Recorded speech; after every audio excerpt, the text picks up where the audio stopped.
कृष्णाय वासुदेवाय हरये परमात्मने प्रणतक्लेशनाशाय गोविंदाय नमो नमः। भागवत महात्म्य। पाप किसे कहते हैं? स्थूल शरीर के पाप हैं। इस जगत की वस्तुओं के प्रति लालयित होना दूसरा पाप है। अपने स्वरूप का तिरस्कार करके अपने को उपाधि वाला ही मान लेना। जब अपने आप को हम शरीर प्राण या मन मानते हैं तो ये पाप परिच्छिन्न अहंता को पाप कहा गया है। ये जब तक हैं तब तक जीवन में सुख का नाम नहीं होगा। शास्त्र पढ़कर हम अपने स्वरूप को समझेंगे, इस जगत की सच्चाई को समझेंगे, तब जीवन में पाप नहीं रहेगा। गंगा, काशी, पुष्कर, प्रयाग, इन सबके फल की भागवत कथा के फल से कोई तुलना नहीं। ऐसा कहने का अर्थ क्या है? भागवत के द्वारा हम साक्षात भगवान को सूक्ष्म रूप से हृदय में अवतरित करते हैं, बाकी उपायों से नहीं। इससे साधना में बहुत अंतर आने लग जाता है। एक लड़की ने मुझे बताया कि पहले वह नित्य रूप से मंदिर में जाती थी, अब उसके स्थान पर वो सत्संग में जाती है, भागवत पढ़ लेती है, साधु संतों के चरित्र पढ़ लेती है, तो मंदिर जाने की तुलना में बहुत अच्छा है। ये सब व्यक्ति की स्थूलता से सूक्ष्मता की ओर यात्रा है। जब तक हमारा व्यक्तित्व स्थूलता में फंसा हुआ रहता है तब तक इन चीज़ों में आनंद आता है। पहले भागवत की कथा, भगवान की लीला आदि में आनंद आएगा, और जब अंतःकरण शुद्ध हो जाएगा और एकाग्र हो जाएगा तब तत्व के चिंतन में रस आएगा, और तत्व चिंतन सूक्ष्मता हो जाने पर भगवान के प्रति स्वरूप का अपने स्वरूप में अनुभव होने लग जाएगा। ये धीरे धीरे आगे बढ़ने की प्रक्रिया है। कहते हैं यदि आप परम गति चाहते हैं तो स्वमुखेन, अपने मुख से नित्य भागवत का पाठ शुरू कर दो। चाहे आधा या चौथाई श्लोक ही क्यों न पढ़ो। तीनों वेद, वेद माता, गायत्री, पुरुष सूक्त, ओम नमो भगवते वासुदेवाय, यह 12 अक्षर मंत्र, 12 मूर्ति वाले सूर्य भगवान, प्रयाग, समस्त काल, ब्राह्मण, अग्निहोत्र, सुरभि, गाय, द्वादशी का व्रत, तुलसी, वसंत, पुरुषोत्तम, इन सब में बुद्धिमान लोग कोई अंतर नहीं मानते, अर्थात सभी एक ही परमात्मा की अभिव्यक्ति हैं। जो व्यक्ति भागवत शास्त्र समझकर पढ़ता है उसके कोटि जन्मों के पाप नष्ट हो जाते हैं। अनेक जन्मों के संस्कार हमारा देह के साथ तादाद में, यही है कोटि जन्मों का पाप। हम छिपकली को देखते हैं कीड़े खाते हुए। यदि हम कीड़े से कहें कि क्यों क्यों बचाते हो अपने को, तुम्हारा कोई जीवन है, क्या वह मानेगा? छिपकली से कहें मत खाओ, भूखी रहो, इस बदसूरत शरीर को छुटकारा मिल जाएगा, वह भी नहीं मानेगी। एक बार एक राजा को उसके गुरु ने बताया कि वो अगले जन्म में सूअर बनेगा। उस सूअर के सर पर एक सफ़ेद दाग होगा।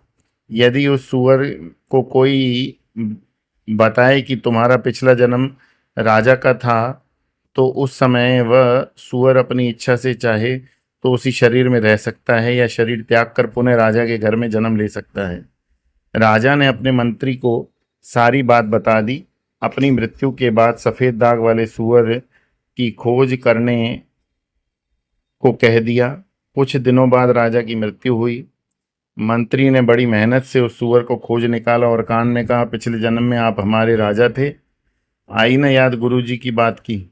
सूअर ने सिर हिलाकर कहा, गुरुजी की बात तो स्पष्ट याद आ गई, लेकिन तुम्हें एक बात बताऊं, इस शरीर में जो आनंद है वो मनुष्य शरीर में नहीं है।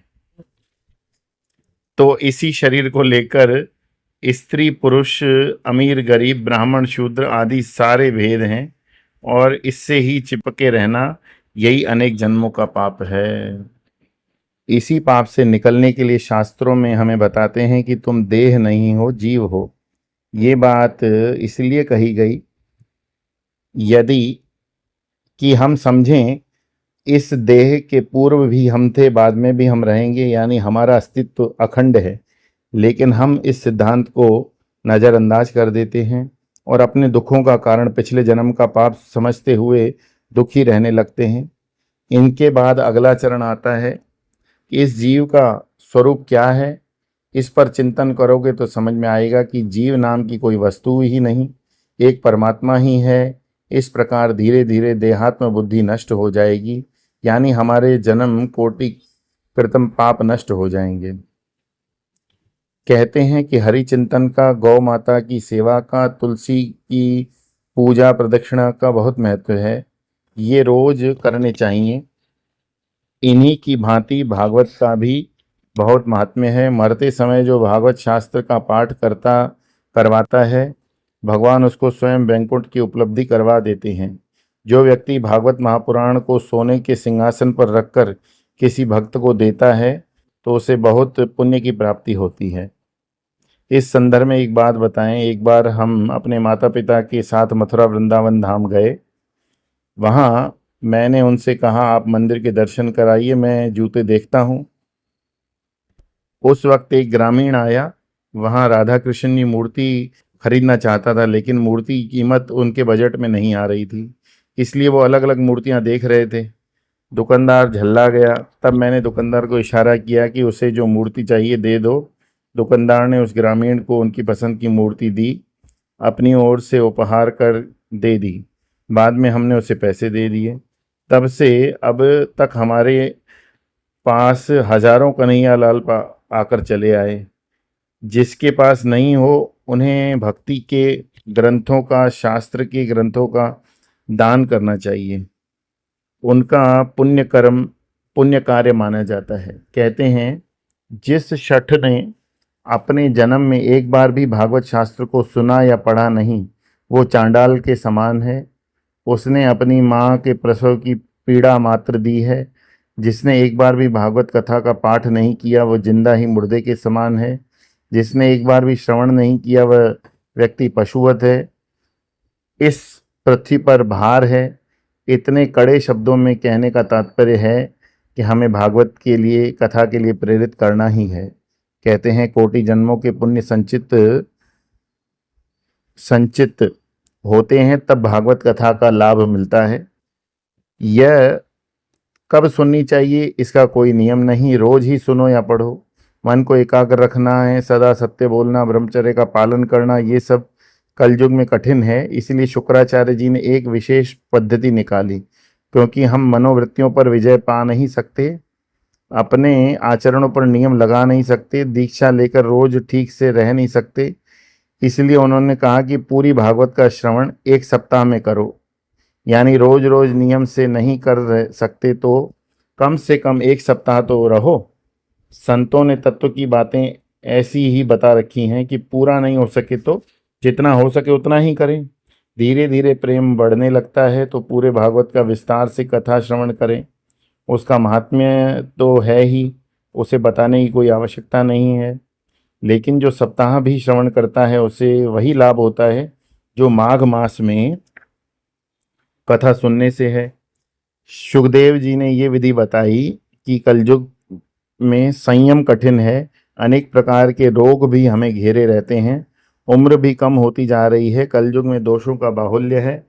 अतः प्रतिदिन नहीं तो कम से कम साल में एक बार तो श्रवण करें। जो योग समाधि से नहीं मिल सकता वो सप्ताह श्रवण से बड़ी आसानी से मिल जाता है। इस सप्ताह की क्या तारीफ करें। तप, योग, यज्ञ, ध्यान, ज्ञान, इन सब से अधिक महत्व सप्ताह श्रवण को दिया गया है। सूत जी से यह वृत्तांत सुनकर शौनक जी ने कहा, अपने तो बड़े आश्चर्य की बात कही आपने तो। केवल एक सप्ताह तक भागवत की कथा सुनो और सब कुछ मिल जाता है। अवश्य है यह महापुराण सर्वश्रेष्ठ होगा। इसमें भगवान नारायण की कथा होगी। सब मोक्ष साधनों को छोड़कर इस युग में भागवत को अपने हृदय में लाना चाहिए। इसे किस प्रकार पढ़ा जाए।